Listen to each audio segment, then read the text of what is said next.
Xin chào các bạn đã quay trở lại với kênh YouTube Review 5 phút. Trong tinh nghịch, ở những diễn biến sắp tới tại vùng đất yêu linh, Vương Lâm đã có một hành trình khá thú vị khi anh ấy chuẩn bị thu nhận đệ tử. Có thể nói, đây chính là đệ tử đầu tiên của Vương Lâm trên con đường tu đạo, và sau này, Vương Lâm còn có thêm 3 vị đệ tử nữa. Thế nhưng có ai tò mò, trong 4 vị đệ tử mà Vương Lâm từng thu nhận, ai là người có thiên phú cao nhất và ai là người kế thừa trọn vẹn tinh hoa của nam chính hay không các bạn nhỉ? Vậy thì ở video này, chúng ta cùng nhau tìm hiểu một chút nhé. Đầu tiên, 4 cái tên mà mình muốn nhắc tới đó chính là đại đệ tử Thập Tam, nhị đệ tử Tạ Thanh, tam đệ tử Tây Tử Phượng và tứ đệ tử Liên Đạo Phi. Trong số 4 người này thì chỉ có Thập Tam là người giống Vương Lâm nhất, cũng là người duy nhất kế thừa trọn vẹn truyền thừa của Vương Lâm. Mối nhân duyên giữa Vương Lâm và Thập Tam chính là ở yêu linh chi địa. Nói về Thập Tam, hắn là một người bản địa có thiên phú cực cao. Còn nhớ trong lần đó, Vương Lâm đã truyền cho toàn bộ dân làng của Thập Tam một bộ pháp quyết luyện hồn của Luyện Hồn Tông, và chỉ trong vỏn vẹn 1 tháng, Thập Tam đã tu luyện bộ pháp quyết ấy đến bước thứ 2, khiến Vương Lâm vô cùng kinh ngạc.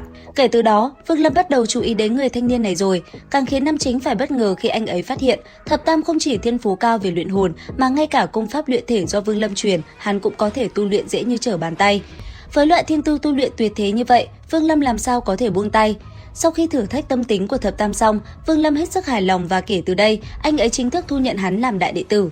Cũng từ khoảnh khắc ấy, Thập Tam luôn đi theo bên cạnh Vương Lâm và cũng nhờ có sư phụ tài ba chỉ dạy, tu vi của hắn cuối cùng đạt tới cảnh giới đại năng bước thứ 3. Có thể thấy, thiên phú của vị đại đệ tử này không thua kém bao nhiêu so với sư phụ mình. Nếu được đủ thời gian tu luyện thì rất có khả năng hắn cũng sẽ bước vào cảnh giới đại năng bước thứ 4 như Vương Lâm.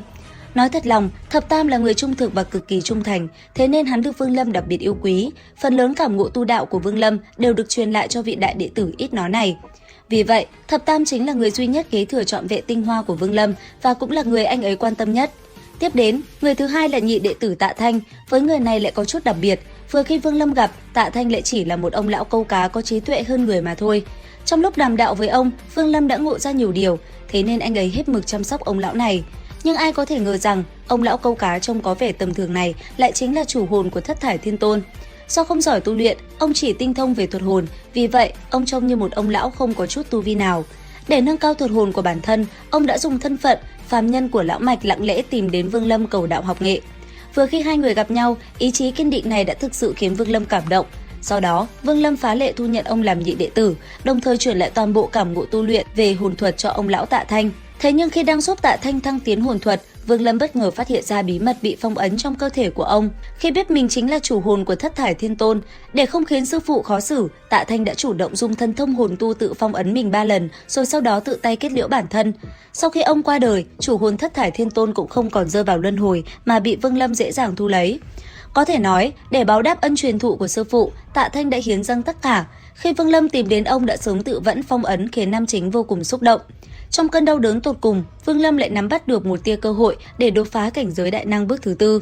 Có thể nói, ngay cả khi đã qua đời, nhị đệ tử Tạ Thanh vẫn còn đang đóng góp cho sư phụ mình rất nhiều.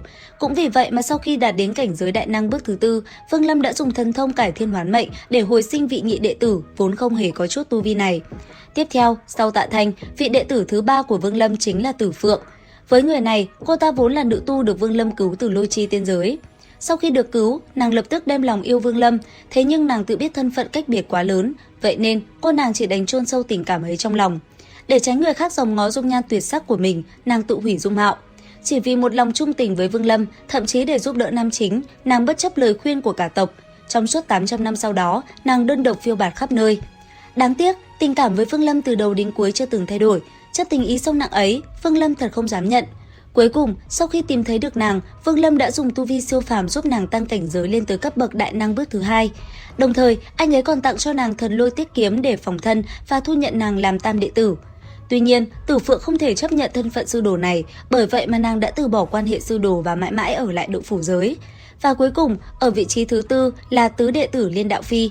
Thế nhưng, mình muốn nhấn mạnh một chút, nói một cách chính xác thì người được gọi là tứ đệ tử này thực ra không phải là bản thân Liên Đạo Phi. Phải hiểu rằng, Liên Đạo Phi vốn là đại thiên tôn của Tiên Cương Đại Lục, nhưng vì một số lý do đặc biệt mà trở nên thần trí rối loạn rồi trôi dạt ra bên ngoài. Sau khi gặp người này, nam chính Vương Lâm đã học được từ hắn không ít thần thông và tuyệt học. Đổi lại, Liên Đạo Phi trong lúc mất trí nhớ cũng học được nhiều điều từ Vương Lâm. Sau này, Vương Lâm đã đích thân tiện hắn trở về Tiên Cương Đại Lục. Cũng vì vậy, hắn trở thành một trong số ít người còn sống sót tại đại lục đó. Có thể nói, 4 vị đệ tử này với Vương Lâm ai cũng đều là duyên phận. Về sau, tất cả bọn họ đều trở nên mạnh mẽ. Và liệu rằng mình còn bỏ sót cái tên nào không nhỉ? Comment ý kiến dưới phần bình luận các bạn nhé. Xin chào và hẹn gặp lại!